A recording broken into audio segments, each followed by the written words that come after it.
ready for Judge Frenier to come out? Yes. All right, so we're ready for the judge whenever she's ready. Oh, yeah.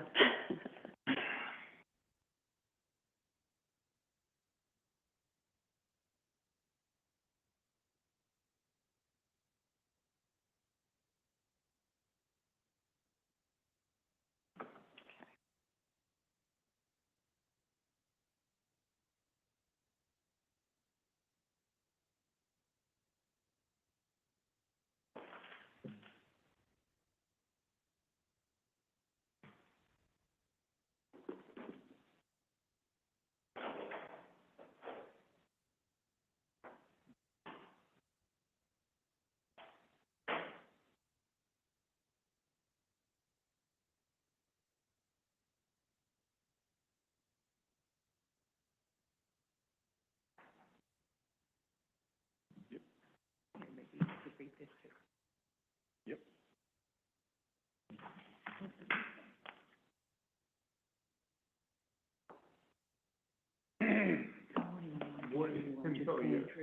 No, you're working.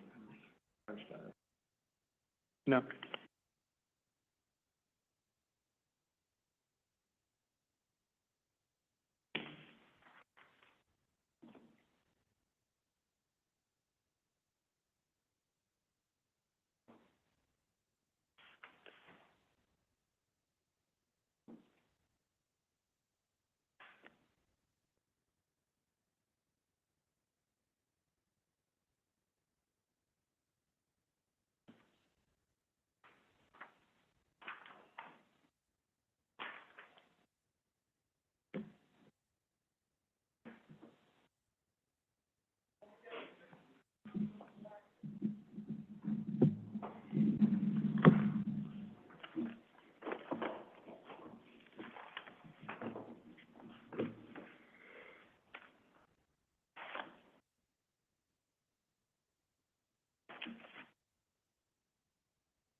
No.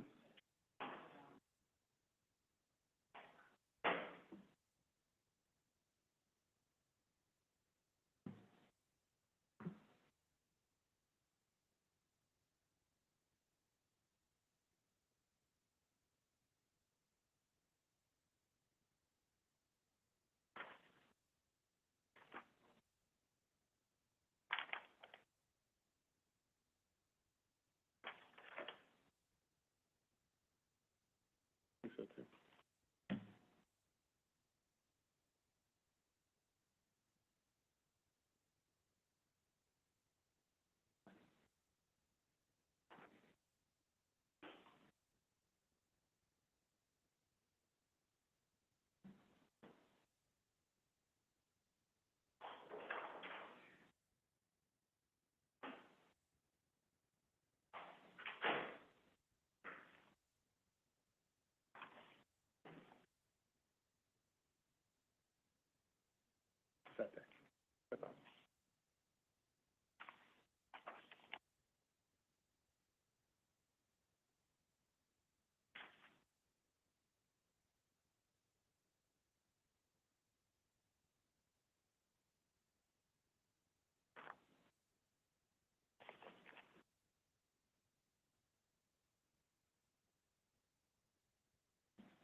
May I proceed, Your Honor?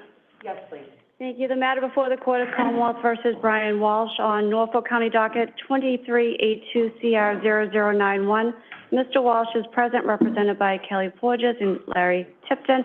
Commonwealth is represented by Assistant District Attorneys Ann Yaz, Gregory Connor, Lauren McLaughlin, and Tracy Cusack. This is on for a hearing on a motion to dismiss. Good morning, counsel. Please introduce yourself. Good morning, Your Honor. Greg Connor for the Commonwealth. Good morning, Your Honor. Laura McLaughlin for the Commonwealth. Morning, Your Honor. Tracy Cusack for the Commonwealth. And Ms. Yaz is sitting behind us. Not enough space for her? Hopefully you only have to hear from three of us today, Your Honor. All right. Well, I appreciate everyone being here, and I see that you have a new. Yes, I'm working. Heard about that the last time we were together, so I'm glad to see you. Thank you, Your Honor. Welcome to defense. Good morning, Your Honor. Good morning, everyone. Kelly Porges on behalf of Mr. Walsh. Good morning. Good morning, Your Honor. Larry Tipton for Mr. Walsh, and I would just ask, once again, renew my request to have his handcuffs removed so he can use a pen, and I did speak with the court officers. And I spoke with the court officer this morning, and as I said to you in the last places we've been, I follow the rules as they direct me. And in this instance, I understand that the court officer is comfortable with that, so his cuffs will be removed. Thank you.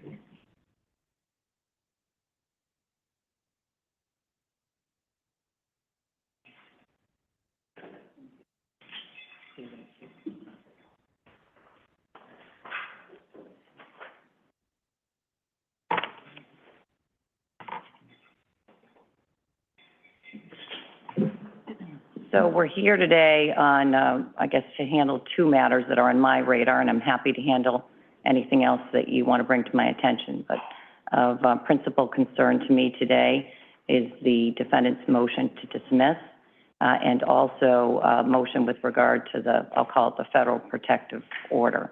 And I just want to address that specific to this case. I think that we were all on a call or all listening to the same hearing before Judge Krupp. I didn't feel the need to necessarily engage myself in those hearings and let it play out.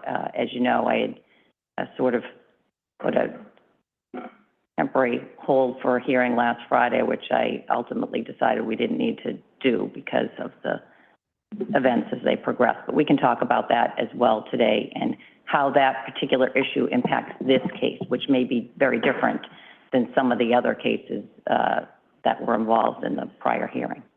But I'll hear you on those two motions, and then, again, anything else that you wish. So let me just tell you where I am with regard to my level of preparation so that you can respond accordingly. I have read all the days of the grand jury transcript. I have read, I'd probably say, 75% of all the documents that were presented to the grand jury. And that 75% is directed towards the issues that I thought would be important for today. So, for instance, I didn't spend any time looking at grand jury records that related to airlines. I didn't spend any time looking at grand jury records that related to finances. Although you can make an argument that the argument isn't made with regard to what's contained in those records. So I read all relevant, what I thought were relevant grand jury exhibits. I've obviously read your motions, so as a preliminary matter, that's where I start. It's the defense's motion. I'll hear from the defense first.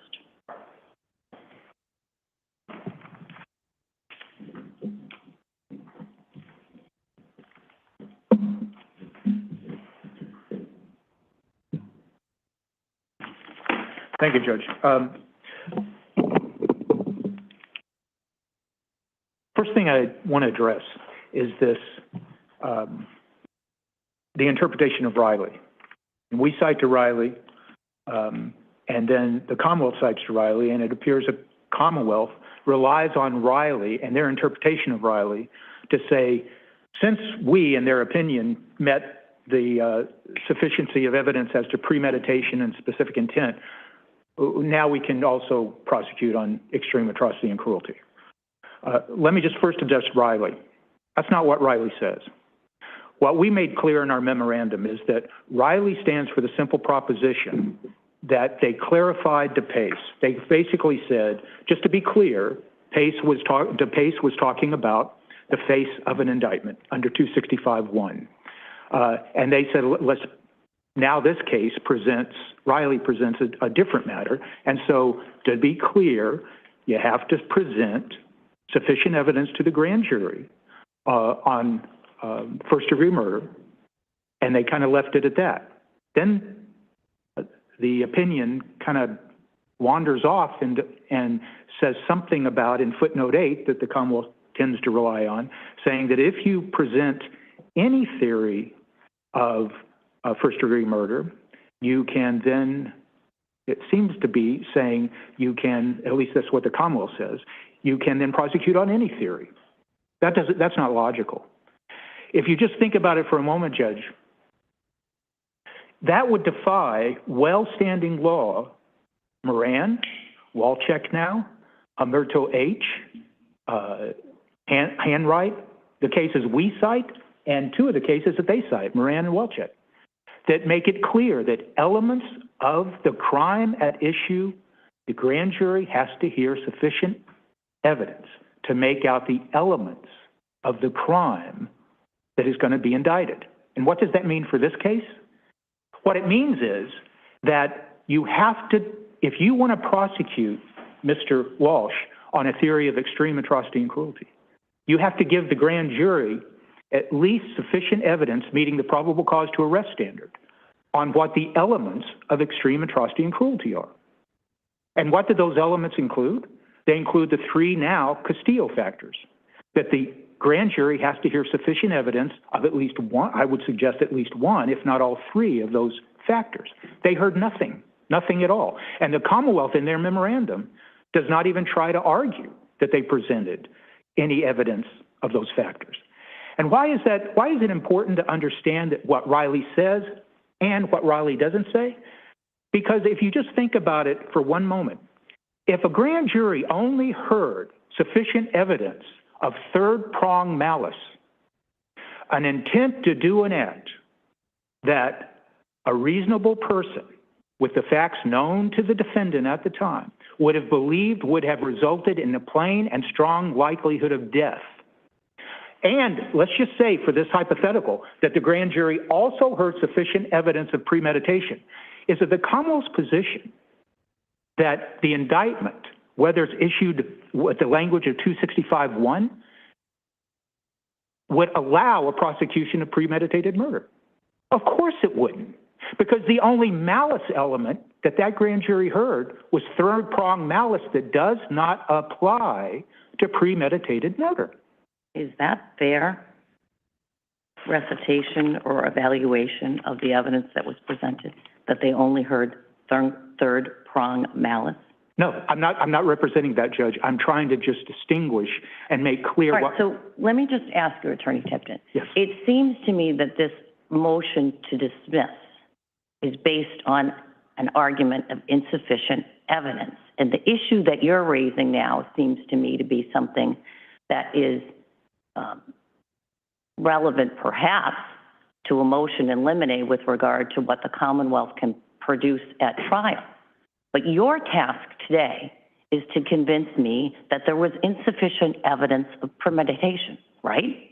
Well, that's right insofar as you've stated it, but I understand my task is also to argue that they did not provide sufficient information to establish. Well, you agree with me, sir, that if they provided sufficient evidence of premeditation, the first-degree murder and malice, the first-degree murder indictment stands.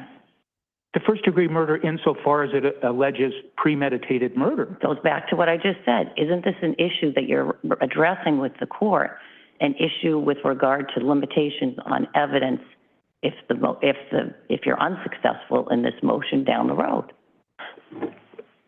If I understand the court, Judge, and I might not, so let me know if I'm not. But all I'm saying is, I think what is being confused here is the interpretation of how The statutory language of 265-1 encompasses all three theories of first-degree murder. It encompasses second-degree murder, and it encompasses manslaughter, unless it's otherwise limited by the grand jury in the language. And that's pretty clear law, at least since 2009. What I'm here for is to say that so much of that indictment that is the Commonwealth believes alleges first-degree murder based on extreme atrocity and cruelty, it does not, because the grand jury did not hear sufficient evidence of first-degree murder. The same with felony murder. All right. I understand the argument. I will take a closer look at Riley, maybe not for purposes, maybe for purposes of resolving this dispute, but certainly for purposes of future aspects of the case. But you need to convince me, I think, the Commonwealth, whether they would like to proceed on a theory of cruel and atrocious or not, it's clear that their fastball, so to speak, in this case, is premeditation. So convince me that there's not enough in the grand jury transcript, and not only in the transcript. What's before the grand jury is all of this, and this is only part of this. All of the exhibits that were presented to the grand jury is before them. And one of the things that I noticed when I was reading through your argument is you almost exclusively focus on the testimony that was provided to the grand jury. And I don't want to say you ignore the other stuff, but it's not discussed. And it is before the grand jury for them to consider. So convince me that there's not enough there. Well, there's nothing in the grand jury exhibits that have any statement, any conduct that can be attributed to Mr. Walsh, that he planned a murder, that he planned to harm Ms. Walsh. Nothing at all. All of the conduct of the exhibits that are contained in the exhibits are conduct that occurred after something happened. If whatever it was happened, after something happened. What do you mean by that? Well, because the clear reading of, first, the searches don't indicate that he's planning or anything other than he's talking, as the grand jury witness testified to, asked by the prosecutors, how do you characterize those searches? They're searches about how to clean up, There's not one search, as alarming as those searches can be interpreted. There's not one search that talks about planning to kill, intending to kill, or anything of the sort. There is not one exhibit produced to the grand jury that contains any statement, any plan, anything by Mr. Walsh about wanting to kill or harm or injure Anna Walsh. As I understand the Commonwealth's argument,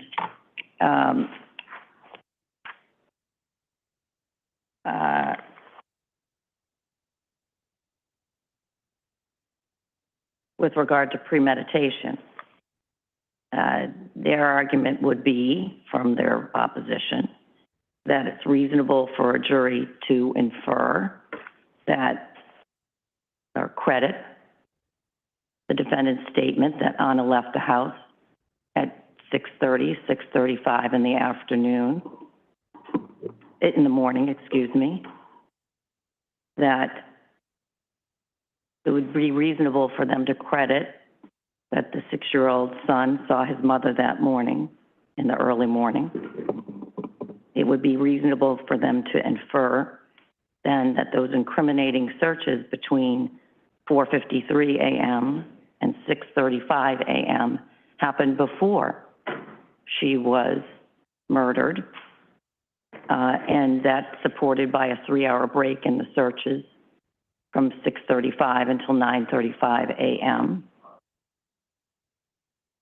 There is significant motive evidence that was presented to the grand jury about $2.7 million in life insurance, about knowledge that Mr. Walsh knew that his wife was having an affair, probably as early as December 25th, 2022. And there was his motive evidence with regard to the conundrum of the federal prosecution and his pending sentence.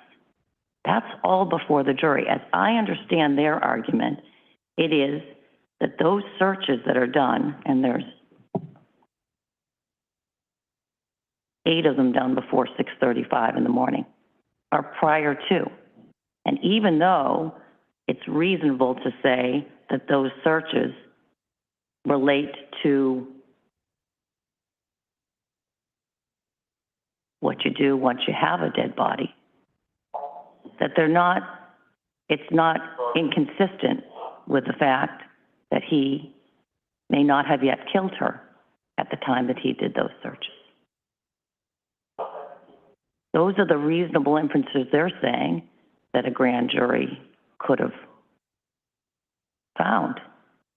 Why isn't that within the bounds given the evidence that was before the grand jury? First, the Commonwealth says, on the one hand, based on the statement of the defendant that, and of the young child, that he saw his mother. And then they go on to say, but the defendant was coaching him.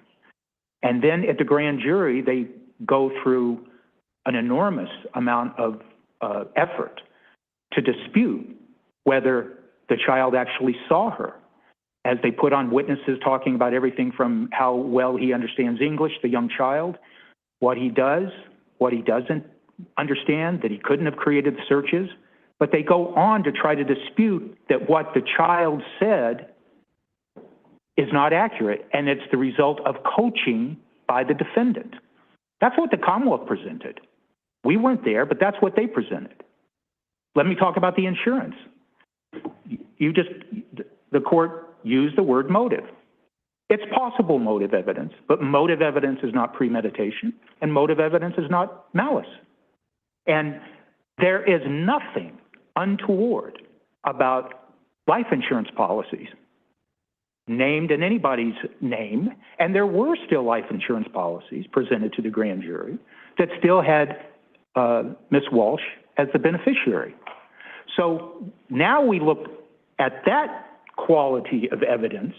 It may be some evidence of motive, but it is not evidence of premeditation. It is not evidence of malice, according to the case law. And there's nothing in Well, but the evidence of malice that they're going to rely on that was before the grand jury is certainly contained in those searches. If the searches happened before. That's their theory. That is their theory. Or But one of their theories, anyway. But their evidence presented to the grand jury doesn't establish that, and it requires the grand jury to speculate and pile inference on inference and say, well, maybe it could have, maybe it, I don't know what the grand jury was thinking. All they have to believe is Mr. Walsh's own statement that she left at 6:30, right? And those searches. But I think what the court is saying is the grand jury heard sufficient evidence to establish that somehow that contrary to what the Commonwealth presented to the evidence, the grand jury can still ignore what the Commonwealth presented, and that is they disputed that the child saw his mother at 6:30 in the morning. So you can't just throw, forgive me, but you can't just throw things against the wall and see what sticks, then walk away and say the grand jury heard sufficient evidence. And because that is the probable cause to arrest him. They don't need Thomas Walsh's, they don't need the minor's statement to establish probable cause. They can go at it alone with Mr. Walsh's statement, she left at 6:30, and the fact that those 6 searches are done before then. Isn't that sufficient? Counsel, we're talking about probable cause. Judge, but what... I'm not talking about proof beyond a reasonable doubt. No, I understand that. I'm talking about probable cause to arrest and reasonable inferences on trustworthy evidence. What did the Commonwealth do in front of the grand jury? They tried to demonstrate that Mr. Walsh lied about Anna Walsh leaving at 6:30. The Commonwealth spent more than a day putting on evidence that she didn't leave at 6:30. She never left. So what he said was a lie. And that's the quality of the evidence that was presented to the grand jury. So if now the government wants to stand up and say, well, we want to have it both ways. We called him a liar in front of the grand jury, and we don't want the grand jury to believe that she left at 6:30, but we're going to rely on that very same evidence to construct this argument that, oh, as they say on, I forget what page it is, I have it, but they say that in a cryptic one sentence, maybe those searches happened before.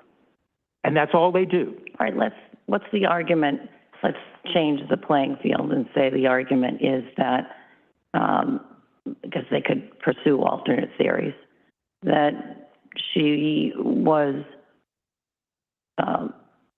murdered prior to the searches. So your argument with regard to lack of any probable cause before the jury is stronger, right? I think so, yes. All right. Anything else you want to ask me or you want to tell me? About premeditation? Yes. We shouldn't discard the fact that premeditation requires, I understand there's a lot to do about the time element, and I'm not even going to recite all that case law, but it does, the case law also makes clear, and I cited to the model instructions for homicide on premeditation, that it's not just that someone says, okay, I'm going to kill somebody. There has to be cool reflection, there has to be a thought, and it has to be followed by action. They have no evidence of that. If the evidence is that now they want to construct an alternative argument that, okay, even though we wanted to convince the jury that Mr. Walshe was lying about 6:30, Anna Walshe leaving at 6:30, and even though we want to try to convince the grand jury that he coached his son and his son never saw Anna Walshe, we will nonetheless use that as sufficient evidence to get the indictment based on premeditation. That is not due process. And that's exactly what they did at the grand jury. They disputed the evidence. They did not endorse it when it came to what time she left and if the son ever in fact saw her. And now they want to use it. If they try to use it, they want to use it to say, therefore, the searches happened before the death, and the grand jury is entitled to do that. When in fact, the only evidence they presented to the grand jury was, you can't believe she left at 6:30, and you can't believe that the son saw her. So the two of you are going in different directions on the significance of the destruction of evidence. That is, the Commonwealth cites to, and I will candidly acknowledge I haven't looked at the different cases that you've cited. I certainly will before I make any decision on this case. But the Commonwealth cites to the defense's argument that is sort of that destruction of, under the law, the destruction of evidence is not relevant to the issue of premeditation. And the Commonwealth cites me to, I'm going to butcher the last of this, I'll spell it so I don't butcher it, Dageneais, Dene, a 2002 case for the proposition that evidence of destruction of evidence is highly probative on the issue of premeditation. Well, I think what that, I'm sorry, I don't want to interrupt. Go ahead. That was the end of it. Okay. And I, too, don't want to butcher the case name. You can call it just D. We'll call it D. Look, all that case said was, and the Commonwealth uses it in their memo, all it says is there's no blanket rule. Prohibition against it. That's right. But then you have to look at all the other cases that talk about that, and all the other cases, Blakey and all the other cases that we cite, say, well, it doesn't have any bearing, destruction of evidence doesn't have any bearing on premeditation if it happened before the blow. That's the phrase used in Blakey, before the blow was struck. That is bedrock case law. That's what they're talking about. So now, getting to your point, Judge, what is the case that they cite and is Nadworny. And I think that Nadworny talks about, you know, consciousness of guilt evidence that may be used, may also be used to demonstrate, let's say, intent.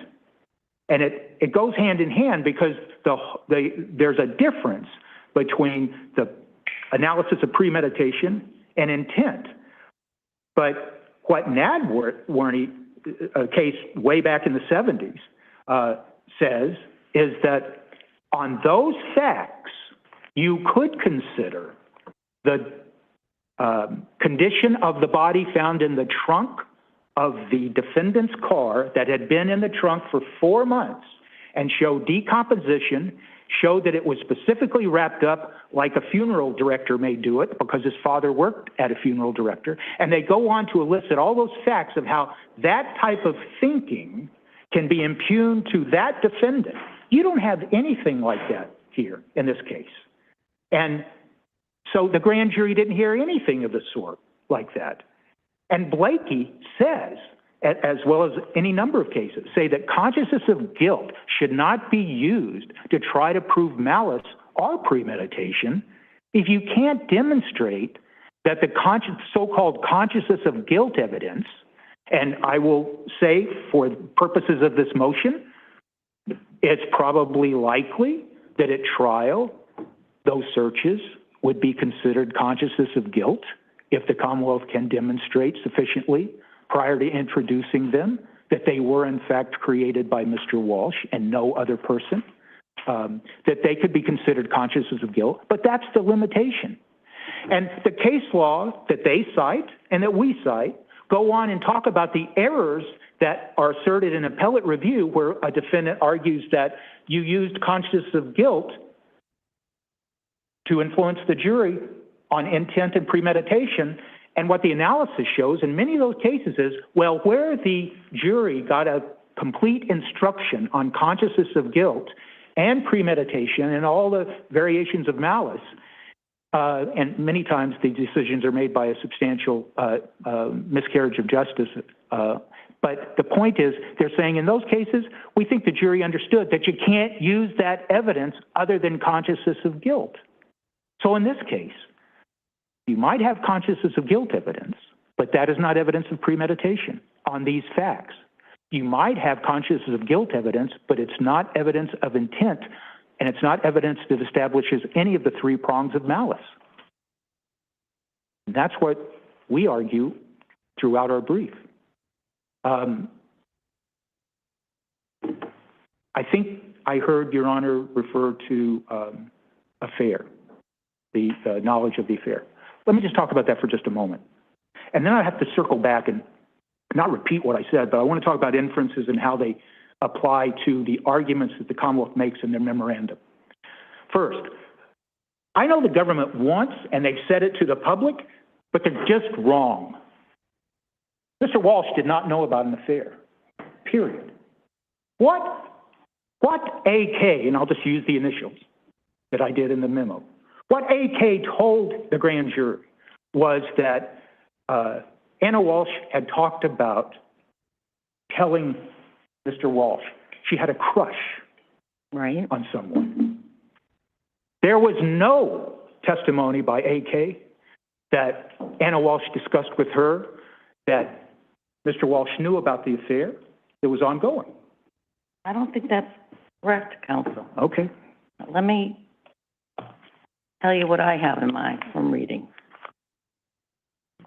I just need to find the right piece of paper, but I will.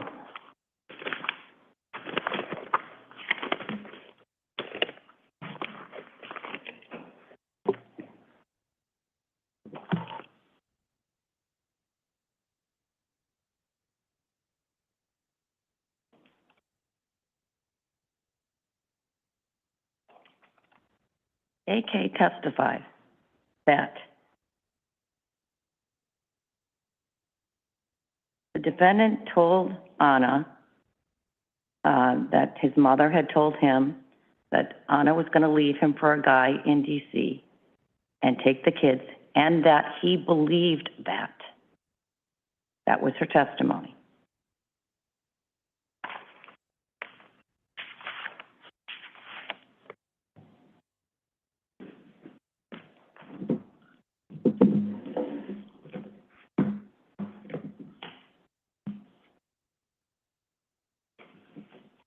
I'm trying to think of that specific, I recall that specific testimony, but I don't think I thought it said that, well, 59 to 60 of the transcript. all right, can you pull that up? Your Honor, do you have a date from that grand jury? March 8th, 2023. Thank you. The defendant told the police in his January 4th interview that he had access to Anna's iMessenger on his phone and some access to her Instagram.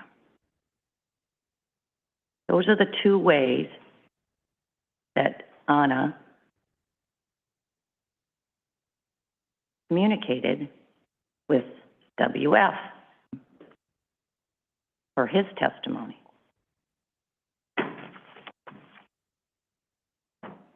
Also before the grand jury was that he, the defendant, searched WF's name 6 times on December 25th, 2022. That there were 20-something, 21, 25 searches between the 26th and January 1st on his Instagram account. They don't know where they were, too. Also before them were the messages between WF and Anna, which leave little doubt that there was an affair going on. When if I may inquire, So Judge. I've got to assess the evidence that was before the grand jury in its entirety. And that was the entirety of the evidence that was before them with regard to whether there was an affair going on and whether he knew about it, right? Well, that's not the entirety. I'm sorry, Judge. I don't. Well, that's some of it. That's some of it. It's not the entirety, though, because the entirety also includes the testimony of the other testimony of AK and the other testimony of WF. And that testimony from WF was specific that him and WF and Anna were talking about their affair and that she wanted to tell Mr. Walsh about it, that she would, quote, be devastated if he learned about it. And then there's this conversation about his mother hiring the psychic and that's where that came from, hiring a psychic that told her, the mother, that Anna Walsh may leave the defendant for someone in D.C.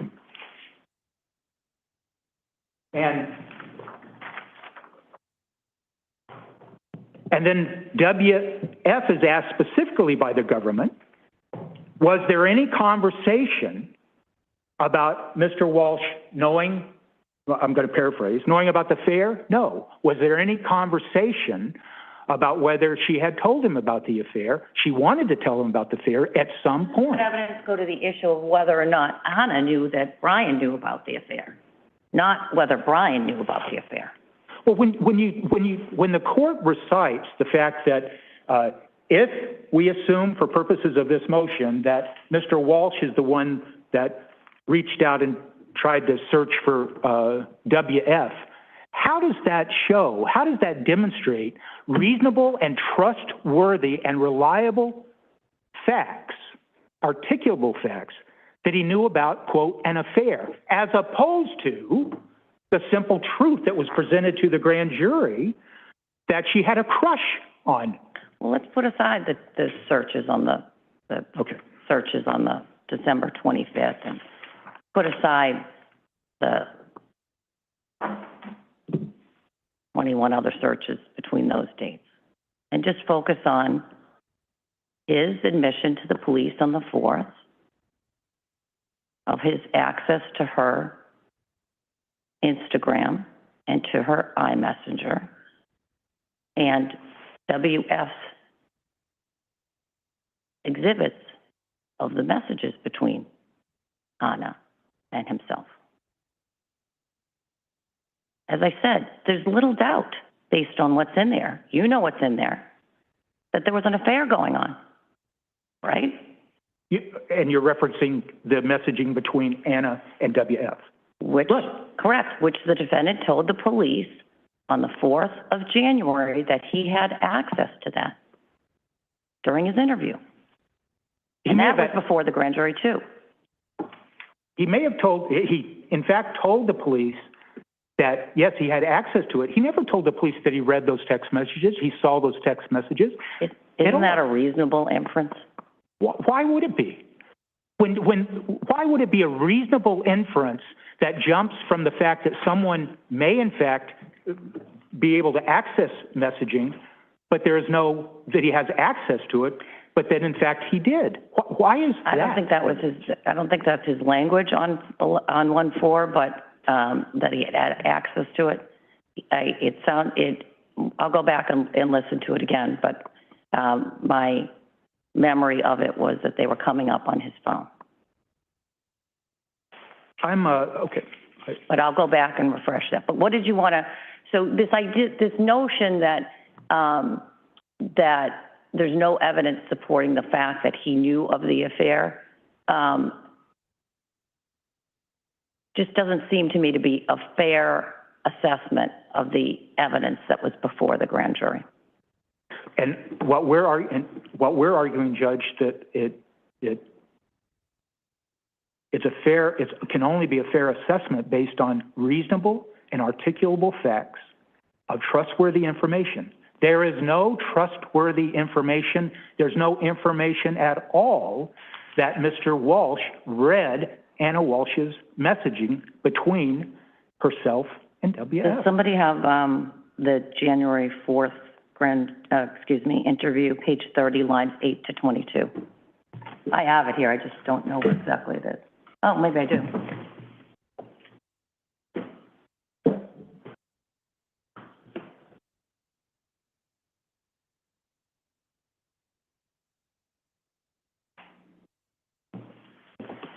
Anyway, I'll go back and look at it. That's the area where, that is the location where he discusses in his interview on January 4th, his access.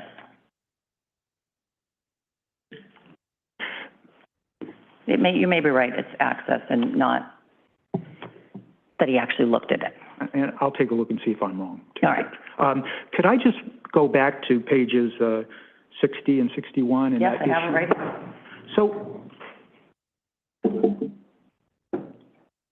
I thought the court had recited in saying that there was testimony that Brian believed.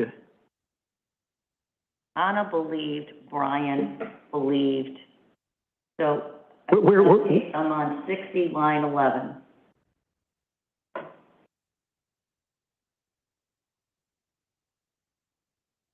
Diana was convinced that she went to a psychic, and that due to that, she was convinced that Anna was going to leave Brian for some guy in D.C. and take the kids, and that she believed Brian believed that. Well, but that, maybe I misheard the court. I thought you said that there was direct testimony that Brian had represented that or there was a statement attributed to Brian Walsh. No. Okay. He consistently, throughout his interviews, as I know them, with the police, averred that he wasn't having an affair, and he didn't believe she was either. Okay, so turning back to that now, Judge, line 11 at page 60. Anna can believe what she wants to believe. There is no factual basis presented to the grand jury that Brian Walsh did, in fact, believe that. In fact, the evidence presented... They believe what? That she was having an affair. In fact, there's testimony at the grand jury that this psychic investigation was revealed by Brian to Anna Walsh. So how is it then that when people are sharing information and nothing happens at that time, nothing untoward at all happens at that time, that the government can then move on and pile another inference on top of that inference and say, therefore, Brian Walsh believed there was an affair, and therefore Brian Walsh acted on that belief, and therefore there's evidence of premeditation as opposed to motive or whatever. But how can a grand jury be permitted to pile inference on inference when that's what the government is at, if in fact that's what the government intends, that's what occurred.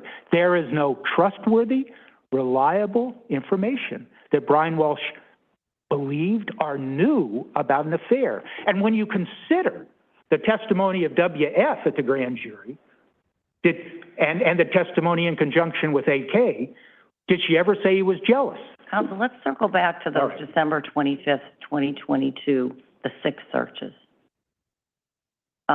with regard to William Fasto on that day. So there are 6 searches that are done on a device that's attributed to Mr. Walsh for Mr. Fasto's name on December 25th. Yes. I think it's just randomly searching the guy's name on December 25th, the day that his wife is supposed to be coming home and missed her flight.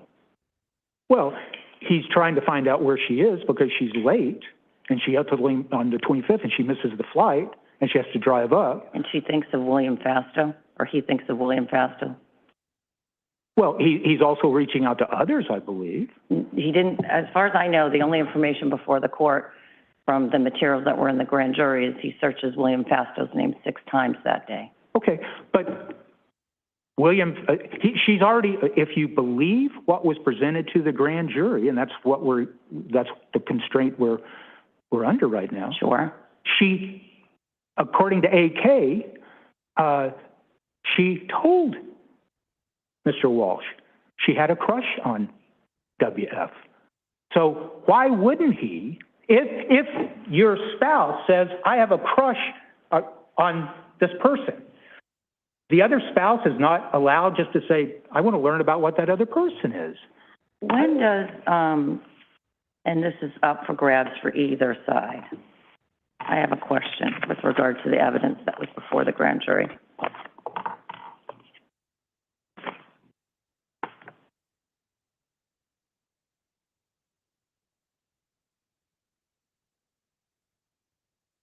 I just got to find that.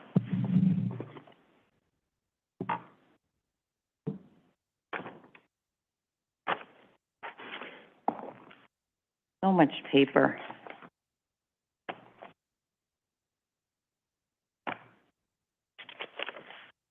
You can't be an environmentalist, I'm afraid, and be a lawyer. Not a lawyer that's this old, anyway. One of the exhibits to Mr. Dozier's grand jury is a series of voicemails left by left by Diana. And I've listened to those files. My question for the more technically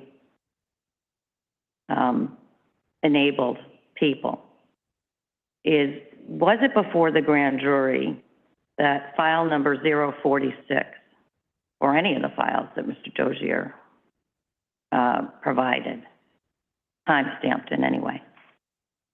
Does anyone know that from your review of the evidence? Off the top of my head, standing here, All right, so the Commonwealth, I know there's a lot of you over there, but if somebody can answer that question when you get up to argue, if you can, I'd appreciate an answer to that.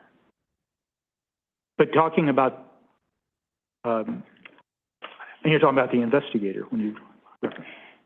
Yes, Okay. and something you just said triggered that memory of sort of a open question in my mind, was whether or not the grand jurors had before them, other than by context of what's being said in those messages, the timestamp for the days those messages were left.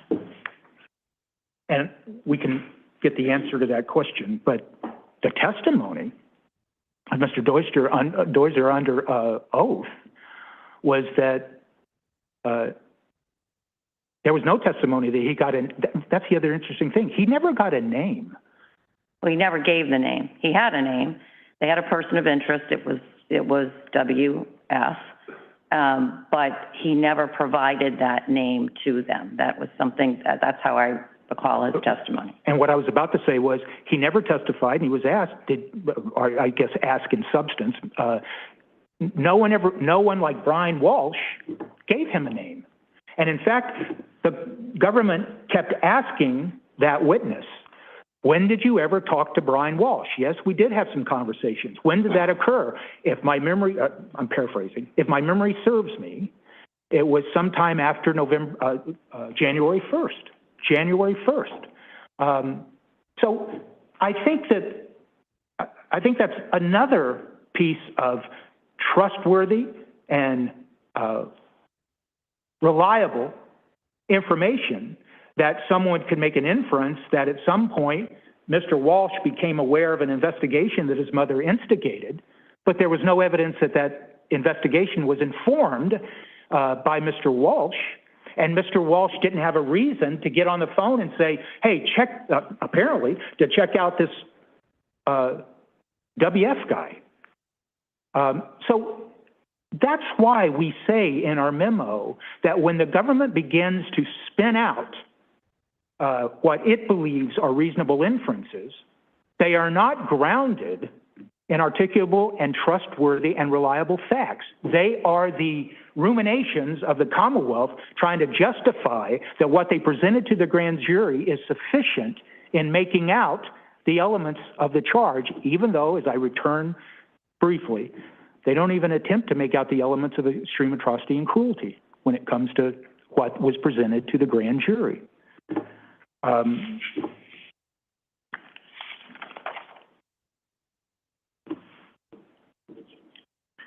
Another final example of this, and I know the court didn't reference it a moment ago, but it's this articulated argument by the government that somehow, and they go on for almost a full page talking about the facade that Mr. Walshe created by making it look like to everybody that it was just a happy family, and that was his plan to present to GM this presentation that it was just a happy family. You know, Judge, what the grand jury, and that's the government's inference. Okay, what's the articulable and reasonable facts, trustworthy facts that establish that? Nothing at all. It's an inference that is created out of whole cloth, and it's used by the Commonwealth in their memo to suggest, see, that was his planning stage. That's what he was planning. Who invited GM? Anna did. On December 29th during the phone call. And here's this long visit of hours where there's nothing but happiness and cooking and eating and a little bit of drinking champagne, and then at 1:30 he leaves. We recite all of that evidence because it is the trustworthy and reliable evidence that the grand jury heard and contradicts not the other evidence that they heard, it contradicts the inferences that the government is trying to make. Did it get across the finish line here on the grand jury presentment? And well, I credit what you're saying, that this argument that he somehow in some planning phase called Mr. Mutlu and invited him over for, I probably mispronounced that as well, but invited him over for dinner is contradicted by the evidence that Jim himself presented, and which he clearly said he was invited by Anna on the 29th. It's contradicted by the text messages between Anna and Mr. Fasto, in which she discusses inviting him over.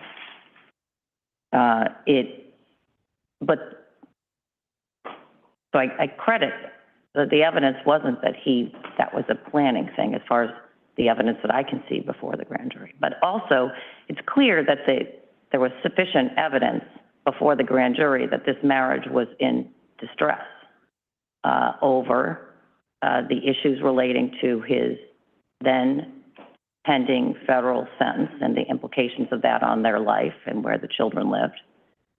It was clear that AK was seeing something different than she had ever seen before in her friend, in her demeanor, She mentions that in her, which a reasonable inference could be based on the context of that, which was she was talking about her marriage and the failings of her marriage, that their marriage was under stress.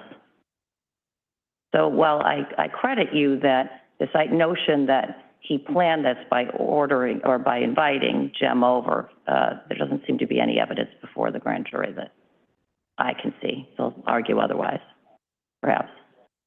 And let me respond to some of that, though, Judge, some of the themes of what you just said. Once again, I'm going to very quickly refer to AK's testimony. Yes, friends with Anna Walsh, recited conversations with Anna Walsh, was asked specifically, did she ever talk about divorce? No. No. What did she talk about? She talked about the frustration of not having the 3 kids in D.C. and the time it was taking. And who was Anna Walsh angry with? She was upset with Brian, but she was angry at his lawyer because she thought the lawyer was the one setting up this idea that the kids had to, the 3 children had to stay in Cohasset. That wasn't Brian's doing. The government tries to argue that, but that's not what the grand jury heard. Also, AK testifies initially. But what the grand jury heard is she was angry with him because she had learned that it was not the FBI, but rather Brian himself that was delaying his sentence. That's the sentence, delaying the trial or the resolution of that case. And she goes on to, I understand, she goes on to testify that Anna Walsh then was talking about Mr. Walsh, Brian, had to take responsibility and that they needed to work through this, and that's exactly what they were doing. To suggest that stressors, serious stressors, that have been going on for some time, somehow transform into motive to kill, malice, or premeditation, is once again an inference that is not supported. It is, somebody can dream up the inference, like the government is doing here, but it doesn't rest on the facts, and it doesn't rest on the entirety of the testimony of of AK. The same thing with the WF testimony. You know, if what the grand jury heard was, yes, there was conversations, but there was never the only conversation that he recalled where divorce was mentioned was in terms of, quote, protecting assets. And I will just, that's it. That's all he recalled. And when the assets may have been the life insurance. It might have been the value of the condominium, $1.3 million. It might have been the other properties they owned. They were renting the Cohasset property, but maybe the other properties. But here is WF being asked a myriad of questions about, well, didn't she talk about this? Didn't she talk about that? No. She always, quote, I'm not quoting, paraphrasing. WF said that what Anna Walsh described Brian was basically this wonderful man. That doesn't sound like, and it can't be used to now construct some argument that whatever stressors were going on in the family then can be used to establish premeditation or malice in any of its forms. It is, as we say, it is piling inference on inference, and doing so is violation of due process in Article 12 because the grand jury wasn't presented that type of evidence. It is the inferences that are being constructed by the Commonwealth that aren't grounded in articulable facts, plain and simple. The other thing is about the money. They'd already started paying the money back. This idea constructed out of whole cloth that somehow one of his motives was to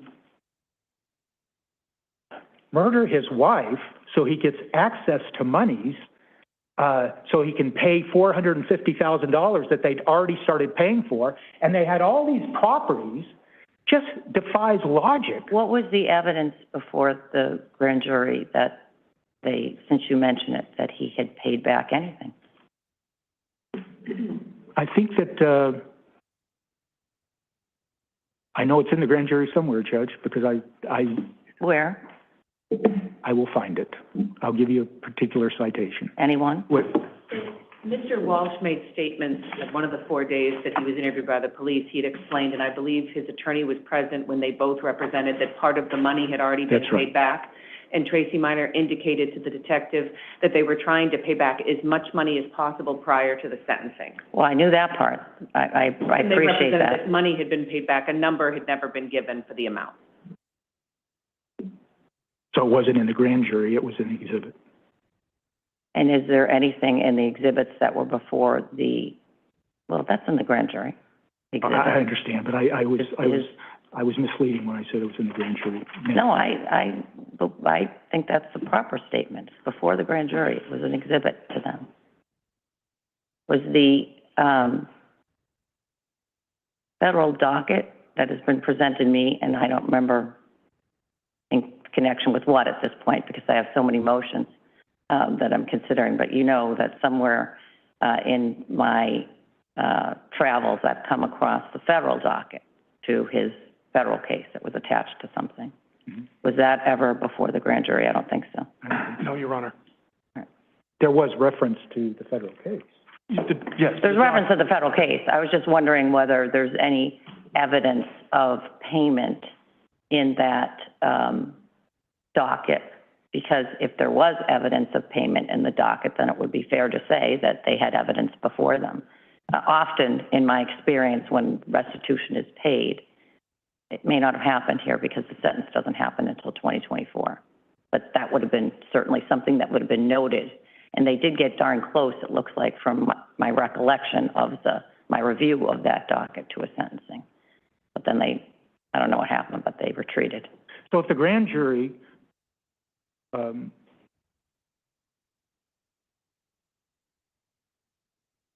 So they do have evidence in his statements that some restitution was Yes. paid.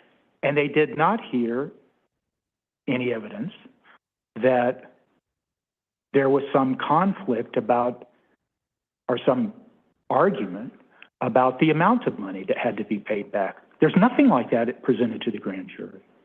There were the stresses revolved around primarily the 3 children in the DC. And once again, AK testified about the plans that both Brian and Anna Walsh were trying to make to move the 3 kids up to DC. So what you have is testimony of stresses in a family grounded in what we'd all believe would be true: 3 young children living in one place, mother living in another, and they're trying to work this out, and it's taking longer than expected. How does that become a reasonable, articulable, and trustworthy fact to build a premise that that stress led to premeditated murder or malice in any of its forms? It's pure conjecture, it's speculation, and it can't be the basis for this indictment. I don't want to keep going on here. I would like just to make clear something here before I sit down. And you can shut me down, Judge, I know you will if you want to, but it's this Riley thing. And let me just say briefly, I would be happy. I won't shut you down because I'm still not convinced that it's relevant to the decision I need to make on this motion, but Okay. it's certainly going to be relevant later, so that the earlier I get educated, the better. So let me try to make the argument that it is relevant. Okay. Because we do argue it. What we're saying basically is that the grand jury has to hear the elements of the offenses that are encapsulated in 265-1 statutory language. It's not, there's 2 separate bodies of law. 265-1, that covers all the theories, but that is a procedural issue. It's a little substantive, but it's procedural. Over here, we have all the case law, Moran, Walshe, and I believe, the way I interpret Riley, to say this: you have to present the elements And for some reason, the way the justice wrote that opinion in Riley was, we want to clarify what we left open in DePace. He doesn't talk about Moran or anything. And what I think he's clarifying is, let's just be clear. In DePace, we talked about 265-1 because the challenge was on the face of the indictment. In Riley, we're talking about something else. We're talking about what the grand jury heard. And so under Moran, if the grand jury does not hear sufficient evidence of the elements of a particular theory of murder, then the indictment, as we're asking, that so much of the indictment that can be read to include, in this case, extreme atrocity, and they didn't argue felony murder, so I'm not going to waste the court's time on that, but extreme atrocity, you can't try him on extreme atrocity because the indictment doesn't include it. But that's why, see, we're ending at the same place. To me, you're seeking to limit the Commonwealth with regard to the theories it may pursue at trial based on a failing in your perceived failing of proof in the grand jury. It seems to me that's not a dismissal of the indictment for first-degree murder. It's a motion in limine to say that the Commonwealth can't have that evidence at trial. Even if I credited your worldview with regard to that case law, that alone wouldn't result in the dismissal of the indictment because of the evidence, if I credited it, of premeditation, right? That's why I see this slightly differently than you do. Well, and I would agree with you, Judge. If you found sufficient evidence to the grand jury of premeditation and the type of malice that only applies to premeditated murder, if you find that, I agree they can, so much of the indictment that charges first-degree premeditated murder stands. But it's due process that requires this court to consider whether that indictment that was issued under the language of 265-1 encompasses extreme atrocity and cruelty, and for that matter, felony murder. And why? Because we have to be able to prepare our defense, and we have to know what the Commonwealth is going to charge, because that's the other part of this due process argument. We have to be prepared to challenge the extreme proof of extreme atrocity and cruelty, and they can't present it because the regardless of what, if my ruling it ends up that the murder charge isn't dismissed, you have plenty of time. You don't have to wait on your motions in limine. You will have plenty of time to brief and address that issue between now and October. I mean, it's plain to anybody in this courtroom that knows the evidence in this case that whatever the Commonwealth's evidence is with regard to cruel and atrocious behavior, certainly isn't their lead argument. It's not great. Well, I mean, it'll be, even if I allowed it, frankly, this is where I go off script and it's never good. Even if I allowed your motion or I denied your motion and said, oh no, they can go forward on both theories. As a strategic matter, they got to start thinking, are we shooting ourselves in the foot by doing so? Because from what I've seen, it's pretty thin. I appreciate that comment, Judge. I understand you're not making a ruling, but I appreciate the comment, but I'm not going to. But I get it. You have to get ready for trial in both theories. And I'm going to infuriate Assistant District Attorney Cusick when I say this. I'm going to stop beating this dead horse. You and I, and Attorney Porges on behalf of Walshe, I don't think I'm making myself clear about the differences between what you're suggesting, a motion in limine to kick out a theory of first-degree murder, and what we're asking for the court to do. You're asking me, I know what you're saying, you're asking me to dismiss it in so much as it charges cruel and atrocious. Yes. I understand what you're asking for. I'm not even sure, well, I'll look at your cases. I'm not even sure I've seen that ever done. It's an interesting concept, and I'll give some more thought to that if I get there. Maybe the Commonwealth will make our job easier. It looks like they've made our job easier for felony murder. They didn't even brief it.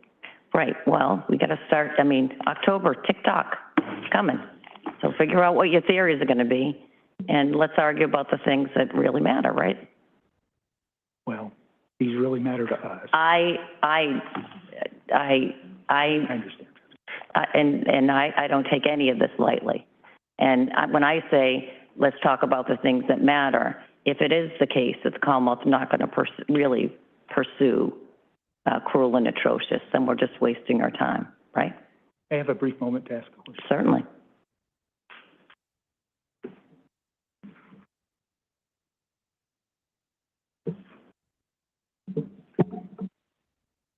I think that's all we have. And by the way, in fairness to both sides, I only know what I know. That is, I know all the stuff that I've read. I know everything that went to the grand jury. That was March 2023. What I don't know is all the stuff that's happened since March of 2023, and whether that has any bearing on the Commonwealth's ability to pursue a cruel and atrocious. I don't know. I only know what I know. Your Honor, I'm going to sit down after I say this final sentence. That makes my argument. If they develop evidence post-grand jury of extreme atrocity and cruelty, they can't just decide, oh, now we have evidence of it, we can try them on that. They have to go to the grand jury and get an indictment. And I think that encapsulates what we're talking about here. I understand the argument. Thank you, Judge. Thank you.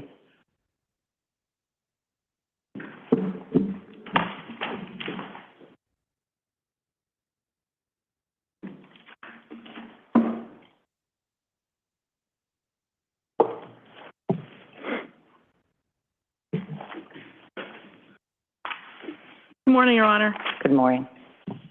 Your Honor, the Commonwealth disagrees with Mr. Tipton's interpretation of the Riley case. Obviously, the court has it and will interpret it as the court deems appropriate. But I would suggest here that the court should not eliminate any theory of first-degree murder, because here the grand jury did have probable cause to find that the defendant committed a premeditated murder with the intent to kill.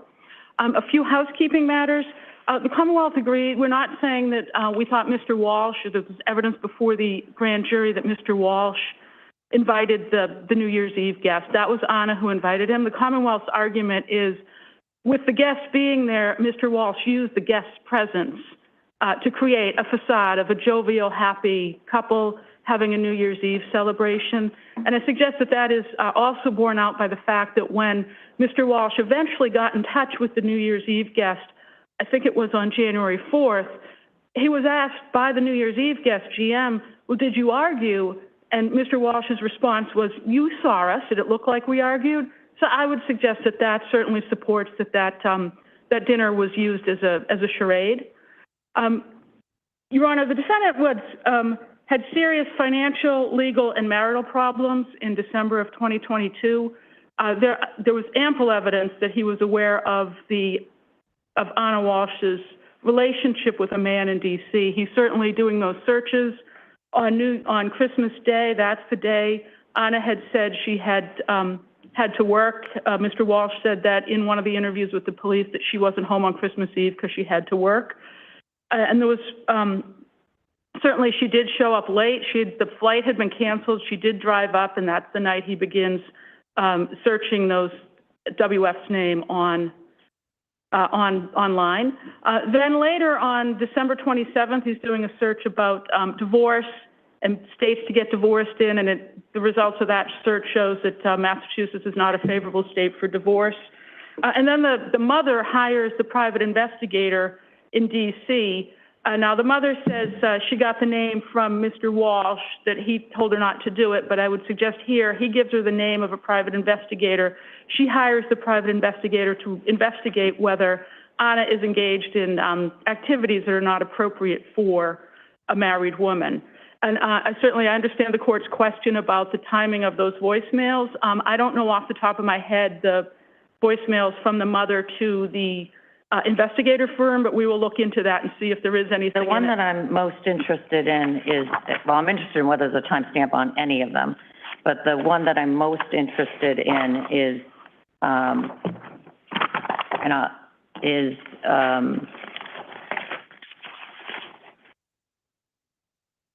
file 046.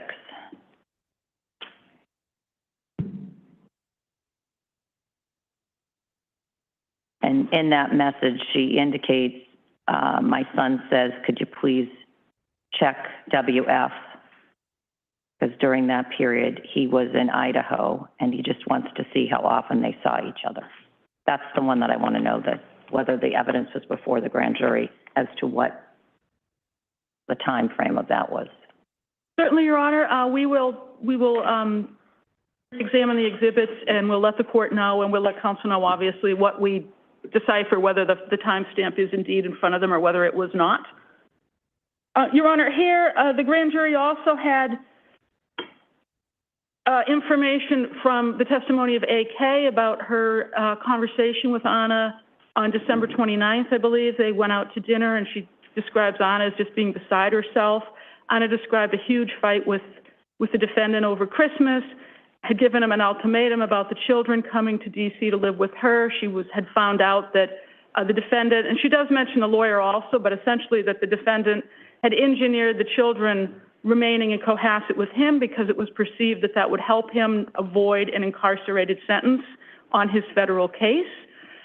Certainly there's discussion of that during the interview with the one where the lawyer was present at, and he makes a remark about which one could infer means essentially, well, if Anna's not around, that's off the table of me going to jail. But certainly recent news to the defendant and to Anna as related through various conversations that suddenly the topic of him going to jail had arisen, and that according to AK, Anna had said he should just do whatever is necessary to resolve this, even if it involves an incarcerated sentence. So I suggest that is another, we could characterize it as a stressor, but it's also another reason why if Anna's not around, if Anna is deceased or disappeared, the defendant would suddenly be a single parent, would have the children's sole caretaking for these 3 small children. He would potentially avoid that committed sentence, which he was very motivated, one could infer from the materials before the grand jury in avoiding. He would inherit millions of dollars in life insurance proceeds from Anna. Again, he's also, those searches also include some searches for luxury items. One could infer that he's planning to, how he might spend those proceeds.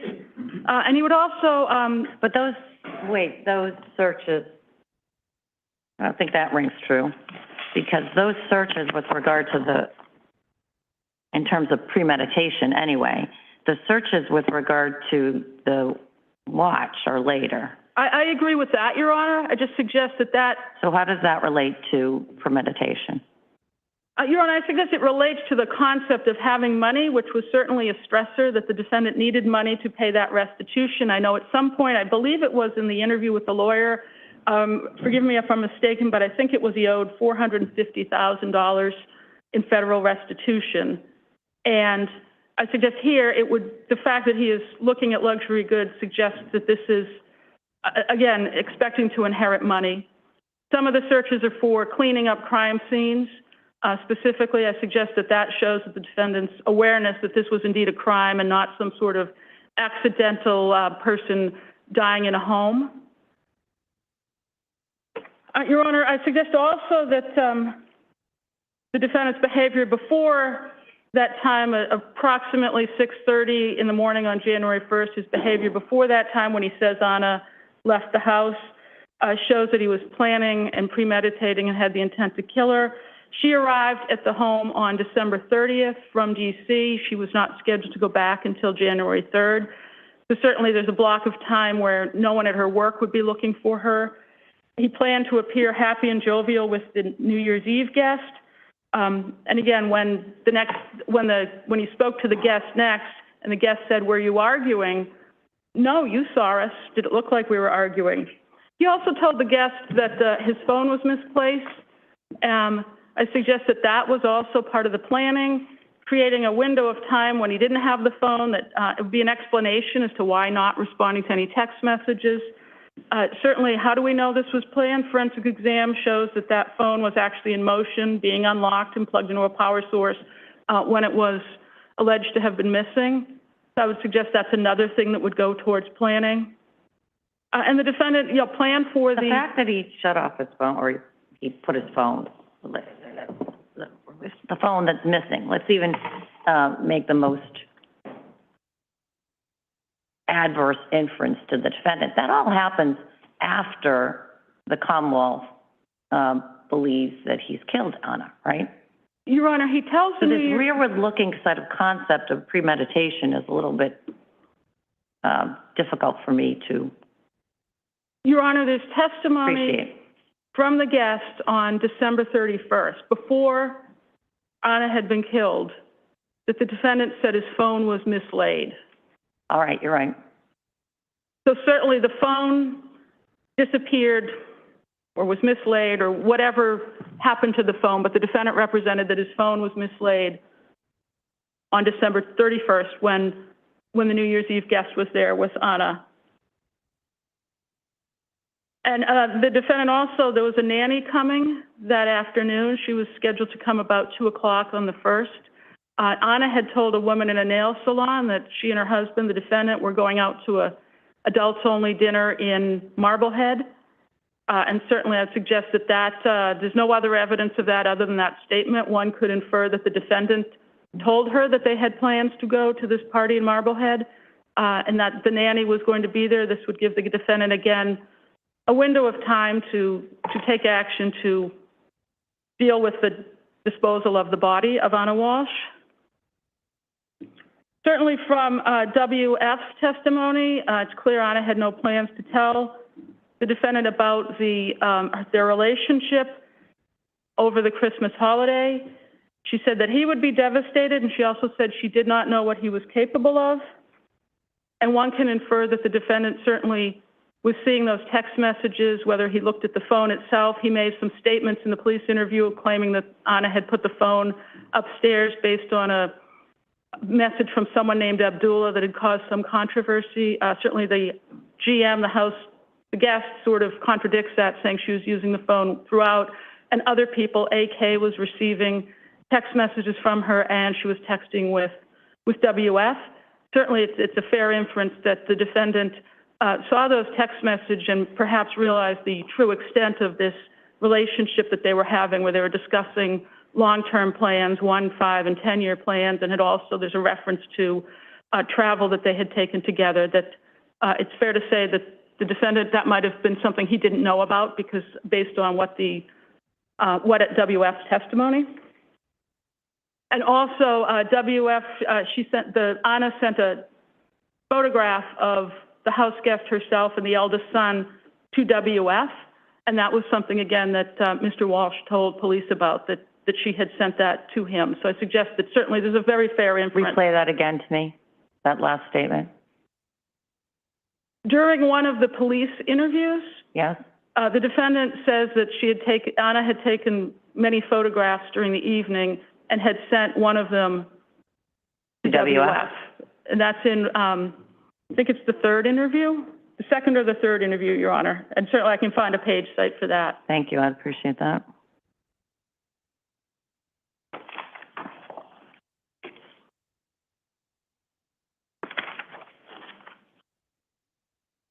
And Your Honor, I'd also, cases I'd call the court's attention to are Nadworthy, which is in the Commonwealth's memorandum. It's 396 Mass 342, and Cardarelli, 433 Mass 427. Can you give me the second one again, please? 433 Mass 427. Yes? And these cases indicate that, in some circumstances, evidence of a defendant's activities afterwards, after a murder is committed, can be used to infer motive and malice. And I would suggest here the defendant's activities of looking up how to clean up a crime scene, his activities of purchasing large quantities of cleaning supplies in various stores, and certainly going to different dumpsters and disposing of, one could infer, the victim's body in her possession, certainly is indicative, should be considered as consciousness of guilt, but also as evidence of intent and motive.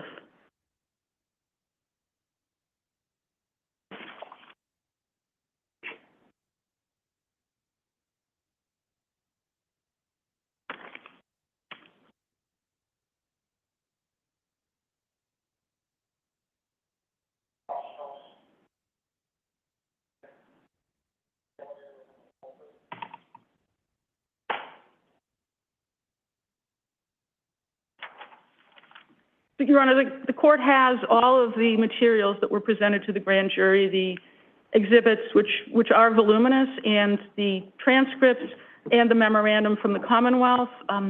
If the court doesn't have any other questions, I would rest on the pleadings. If Your Honor does have questions, I will get the answers to those questions the court does have to the court. All right. I don't have any questions. The Commonwealth would ask the court to deny the motion in its entirety. All right. Thank you. Well, I do have a question. Attorney Tipton is suggesting that I have the power under the law to sort of slice the bread, slice the loaf of first-degree murder, such that I could dismiss the indictment in as much as it charges cruel and atrocious. And you haven't talked about that.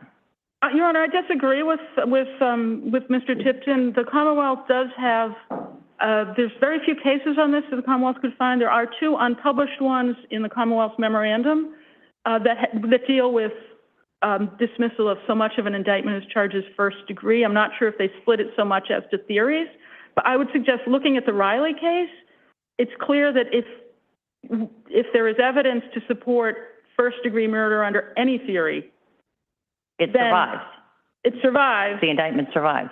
Right. And the Commonwealth may proceed at trial under any theory. Again, it would, and they also subject to any limitations that might come as a result of a motion. Again, and I believe that it might be in a footnote, but there's reference to subject to bills of particulars or turning over evidence or information like that. It's not vastly, it's not any different than other rules. Do you want to discuss what evidence the Commonwealth believes was before this jury on the theory of cruel and atrocious? Your Honor, I agree with the court's description of it as thin. I don't disagree with that.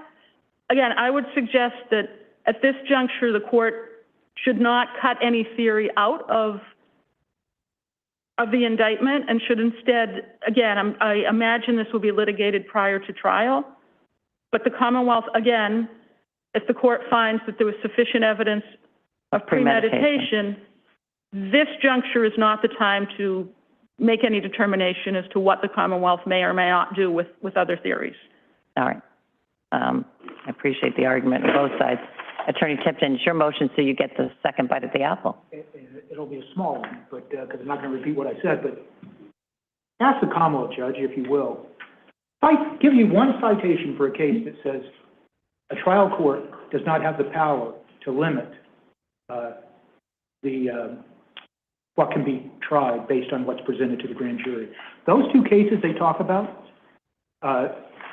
there's actually more, but I think they're talking about Johnson and Rivera, which were 128 decisions. They don't have any reasoning or rationale to them. They don't explain it. What we do know is that there is a whole body of case law where the court examines what evidence was presented to the grand jury to determine for the court, for the appellate court's reason, that there was sufficient evidence in light of a motion and in light of a ruling by the judge of that there was insufficient evidence, and so you can't try the person on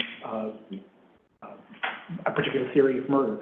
I can give you the citations of those cases if the court permits, but I don't think the government here, and they have two well-versed appellate attorneys with them, can give you one citation to a case that says, you, judge, don't have the power to do what we're asking you to do. And of course, what we're asking you to do is we believe is grounded in the law.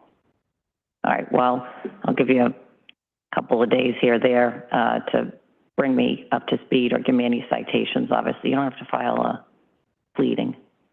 You just need to memorialize it and emails to each other that the cases that you're bringing to my attention. If you prefer to file a pleading, that's fine too. And if you give me case law, I'll just note the emails and put them, I'll just have them scanned or something so that there's a record of it happening if you need that. I will file it very short. Whatever's easier for you. All right. So that matter's under advisement. Now,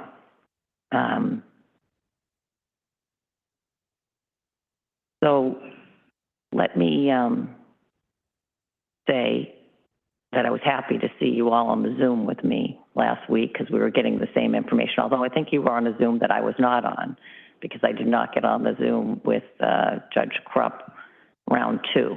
And the reason I didn't do that, and I apologize, by the way, if you didn't get notice that the 3:15 hearing that I had preliminarily ruminated about got canceled. I don't know if you were on there.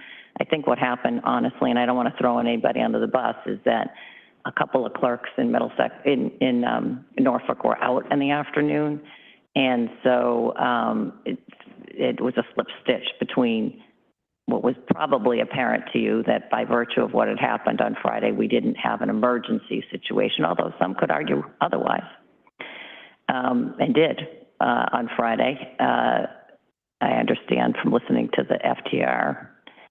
But regardless, it seems to me that we have a slightly different situation than maybe we have a different situation than what presents in some of those other cases. And here's how I think it might be different. Maybe I've got it wrong. But let me just start the discussion in this way. It seems to me that ADA McLaughlin is one of the signatories on the agreement as a result of being on the Reed case. And it seems to me that she is on this case, was in the grand jury throughout the 11 or 12 days of the grand jury, so she's intimately familiar with what happened in the grand jury. And otherwise is intimately familiar with what this case is about because she's still on this case. And being in that unique role as being A, someone who can look at the materials, and B, is assigned to this case, it would seem to me that she would know whether or not there were any materials that were required under Rule 14 and the case law to be produced in this case. And that situation does not replicate itself in all of I don't know if it replicates itself in any of the other cases that people were involved with Judge Krupp last week. I don't care about those cases. I just care about your case, this case. So it would seem to me that we've got a pause. I understand that Judge Casper has put a 30-day pause on everything for people to assess the situation. And it seems to me that what needs to happen is that ADA McLaughlin, who has access to that information, needs to determine as an initial matter whether there is anything in those materials that would be required to be produced under Rule 14. And if there are, we'll deal with that. And if there aren't, then the Commonwealth needs to aver by, I can think of a bunch of different ways, affidavit or otherwise, that there aren't any. Now, the backdrop to this is, as we know, and I'm not going to get the exact language correct, but when we asked for a TUI request earlier in this case, we got we're not giving it to you, but by the way, there's nothing there. That's my paraphrase of it.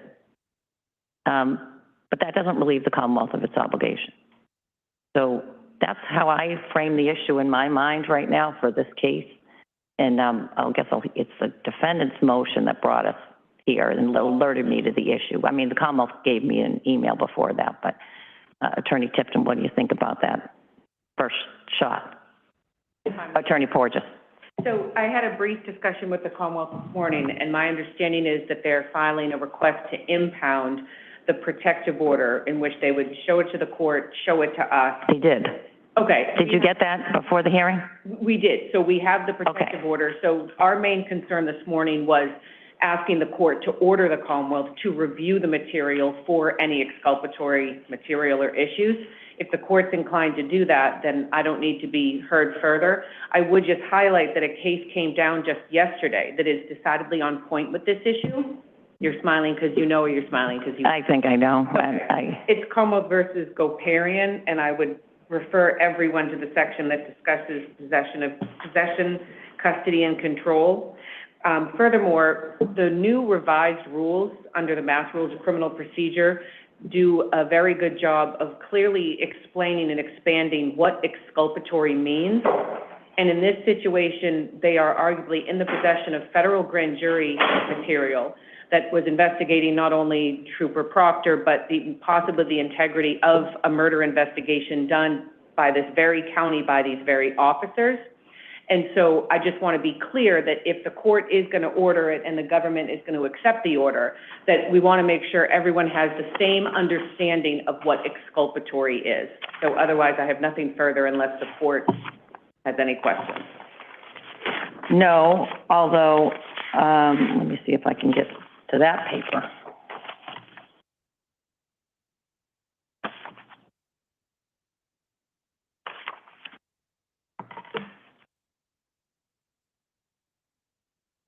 So I like to take things, I'm a very logical person, I like to think anyway. So I like to take things step by step. So we'll just go in that manner and we'll cross each bridge when we need to. Okay. But I know two particular parts of the order that got my attention. So when you say order, do you mean the protective order, or do you mean the motion that Mr. Tipton filed? The protective order. And one is paragraph 14, which may bring you somewhere else. And I'm doing this I'm putting the high beams on for your future, should we need to. Paragraph 14. I think that's a bridge we'd have to cross Yes, and, at one point. yeah. And the other paragraph that stood out to me as having relevance to this issue is the opening sentence, or all of paragraph 11, with regard to the issue of possession, custody, and control. The first sentence of paragraph 11? I think it might be one, yeah, yes. So So, but we don't have to, I don't think, I'm just alerting you to those two paragraphs because there are two things that caught my attention as we move forward on this issue. But let me hear from the Commonwealth first with regard to okay. what, and then I'll go back to the defense. Thank you, Attorney Porges. Thank you, Your Honor. So it's kind of a unique posture because my co-counsels are not party to viewing the protective order at this juncture. So First Assistant Lisa Beatty has been in contact with the Special Assistant. What does supervisor mean? That would have been the chief of the appellate unit at that time who signed the protective order in 2024.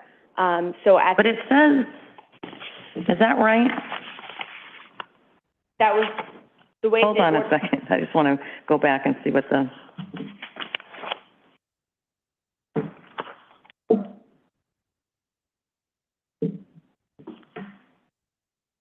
So I refer you to 6B. What does that mean?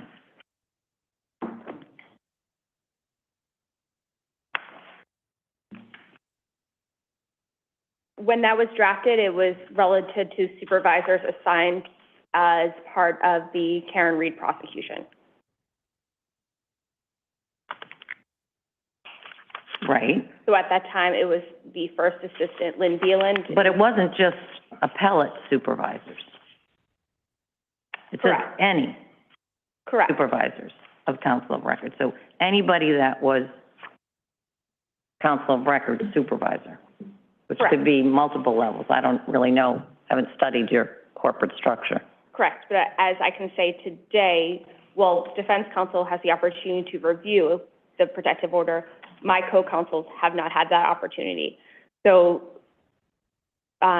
Lisa Beatty is in contact with the Special Assistant Attorney General, who has an update. She's on Zoom, if Your Honor would like to hear from her, where the office is working with the U.S. Attorney's Office about any future amendments, this protective order, or any additional clarification that the office is seeking about any potential further disclosure. So if you would like to hear from her, she is on Zoom and could fill the court in on, recent updates that occurred this morning. Yes, please.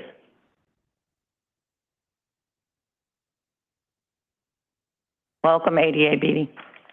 Good morning, Your Honor. I can't hear you. You can't hear me? Hold on. Try again. Will you try that Can again? you hear me now? Yes, I can, thank you. I can't see you anymore, but I can hear you.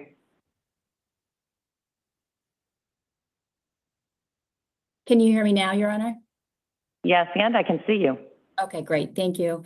Your Honor, I'm in the process of drafting my notice for Judge Krupp, which is due in 18 minutes. And I got a call from our counsel informing us that at this time, we will be able to view the protective order. I know that not all assistant DAs in the office have been able, and I have not been able to view the protective order until I just learned this information.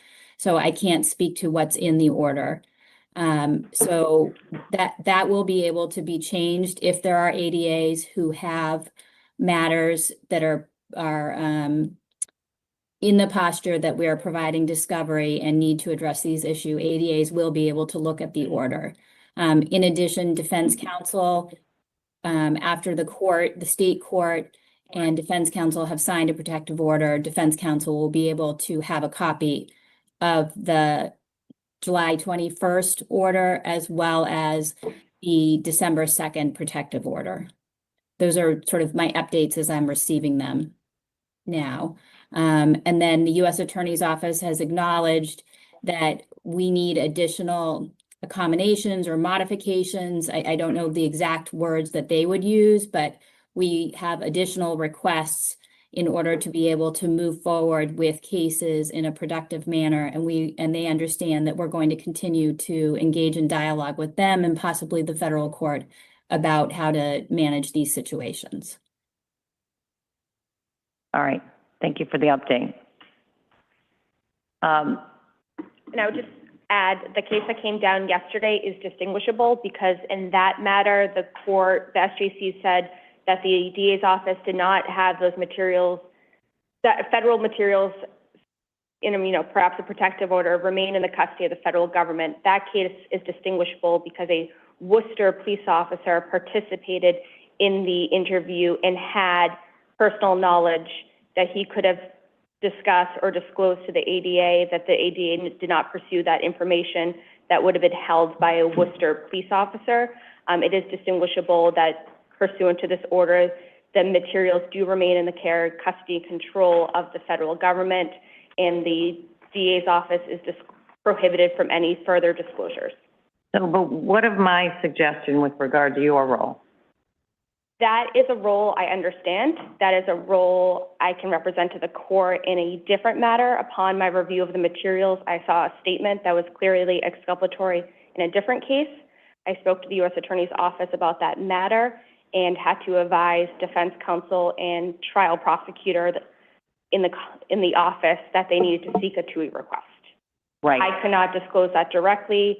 The U.S. Attorney's Office did not produce that outside the protective order. Defense counsel and the Commonwealth had to seek that information. I provided the Bates stamps numbers to counsel, and they had to go to the U.S. Attorney's Office. But I'm suggesting that in this case, you do that first step. And that, I would say, has been done, and it's sort of in the similar posture where we represented to counsel that you need to file a TUI request. Counsel filed a TUI request. The Commonwealth filed its own TUI request. The U.S. Attorney's Office denied that. But the difference is, in the other case, you identified a document that you believed. What I'm asking the Commonwealth to do, and I'm asking you to do it now in light of the new rule of discovery, not the ones that may have applied when you did it the last time, Yes, is to review those materials and identify whether we even have something to worry about. And the understanding would be trying to, without knowing the defense theory of the case and seeking the broadest, what is most fair. That's always to the your defendant. burden. That's always your problem. I don't mean you. It's always the prosecution. They make that argument, I don't know, a couple times a week before me when I'm sitting in a criminal session. They can't possibly do as good of a job as me. And yet you have to. That's what the rules require. And I understand my obligations as a prosecutor to do that. It just becomes a difficult conundrum where if there was a matter, I cannot disclose it to defense counsel and I cannot disclose it to the court. I understand that. The order. I understand that, but why is it not I don't want to say an easy first solution. It puts a huge burden on you. I don't know how much materials there are in there. But why isn't it the first step that we should be taking here is we have somebody assigned to this case that has access to those materials by virtue of the fact that you were assigned to the Reed case. And you have knowledge of this case by virtue of your affiliation with the case and your prior stuff that I said. Why isn't the easy first step for everybody other than you in the courtroom who has to do the man hours, for you to make that analysis and at an initial matter say there is or is not something in the materials that we need to disclose? And I can represent to the court that the materials that were produced are related to the investigation of the death of John O'Keefe and not any materials related to the investigation of the death of Anna Walsh. All right. Well, I appreciate that. That falls short of what I'm asking you to do, which is to avert to me, probably by affidavit, that there is or there is not information in. I understand their focus was on there. That doesn't mean that something doesn't make its way in to that file and those records. And I want some assurance that somebody has laid eyes on those documents and recognizing that it might be unlikely that there's anything to do with this defendant in those records, close that door. And to do so, Your Honor, I believe we would have to seek guidance from the U.S. Attorney's Office to make sure it's not outside the confines of the protective order. Because the way the protective order says... Well, the order allows you to review it, right? The order allows you to review those materials. For use in the state court action against Karen Reed. So have you sought guidance from the court with regard to, for review in connection with any other cases? I believe that is what ADA-BD has represented with, where the Commonwealth can't represent itself in federal court, a Assistant Attorney General has been appointed, and I believe there is ongoing discussions. All right. We're headed to another meeting on this probably next week because I don't want this to, I'm not going to put this out till the 30th, the 30 days, and we're in another fire drill. So we'll talk about that. Your Honor, just briefly, I'm certainly sympathetic to the position that ADA McLaughlin finds herself in. It's clear that she understands her obligations under Rule 14, under Brady, but I do disagree with her analysis of Goparian. When it talks about reviewing material, the detective in Worcester was a detective on the homicide case in Goparian. And so just for a picture, ADA McLaughlin is an ADA, part of the prosecution team in this matter. The cop in Goparian randomly happened to be present for a proffer on an unrelated case in which someone made a statement. So Goparian went on to specifically state that the law demands, at the very least, that the prosecutors ask other members of the prosecution team whether exculpatory information exists. So to me, that combined with Brady and combined with Goparian impose a duty for her to look. I understand that she is, and I agree, the two paragraphs on the protective order, I think, are very clear. But I don't think it's an automatic, just automatically resolves her or the rest of the team to just not look because they can't. So I think it's a long way of me saying we might have to end up litigating something in federal court. And so I think we do need to kind of figure if the motion, the protective order, can be expanded insofar as ADA McLaughlin has to do a specific review for this case, guided by the revised Mass Rules of Criminal Procedure, Section 14, that gives a very clear description of what, in fact, is considered exculpatory. Your Honor, may I be heard briefly? I apologize for Yeah. interrupting. These are exactly the issues that we are in communication with the U.S. Attorney's Office, and I can promise the court that I can address this specific case and this specific request that this court is making at this time when I speak with them, if you would give us some additional time. I will, and I appreciate you specifically raising this because I think we have I don't want to get, particularly in light of the schedule in this case, I don't want to get dragged down with the other cases that are not in a similar posture.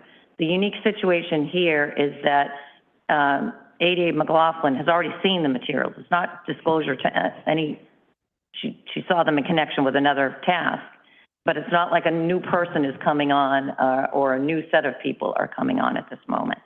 So that might give us a swifter direction to a better result. So I'll give you some time to see if we can sort that out. Thank you very much.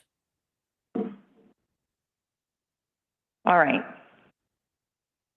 So those are the motions that we had to hear. We're going to set a status on this last issue for next week. Madam Clerk, what do we have? Judges, we're picking this date.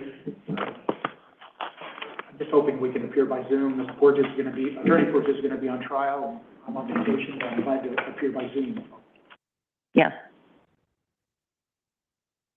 You're welcome here, and you're welcome to appear by Zoom. Thank you, Your Honor.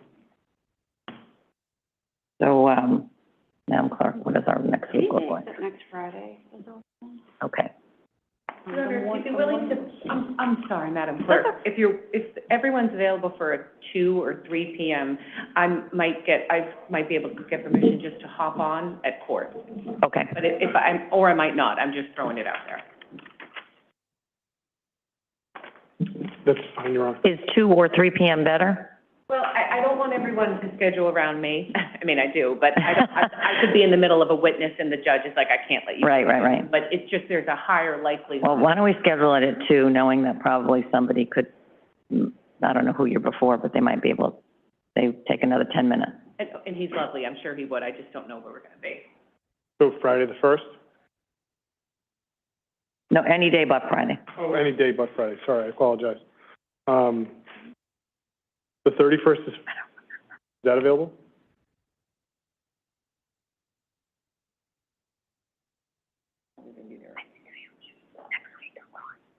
Yeah.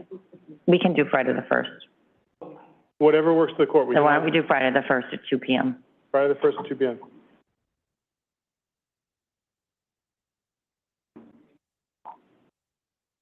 Is there trouble, Madam Clerk, to issue a Zoom HABE to Norfolk for Mr. Walsh? Yes, I'll request it through the Norfolk County Clerk. Thank you. Oh, I'm sorry, I can do that too. That's all right. No. We'll be in contact with them. Thank you.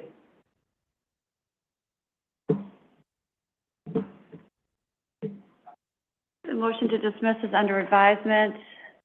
The matter is continued to August 1st at 2 p.m. here at Plymouth Superior Court. A Zoom HABE will issue for Mr. Walsh. All parties may appear by Zoom? They may. Okay. All right, thank you, Counsel. Thank you, Your Honor. Thank you, Madam Clerk. What? All rise. Thank you very much. You want to talk to me again? Sorry, I don't.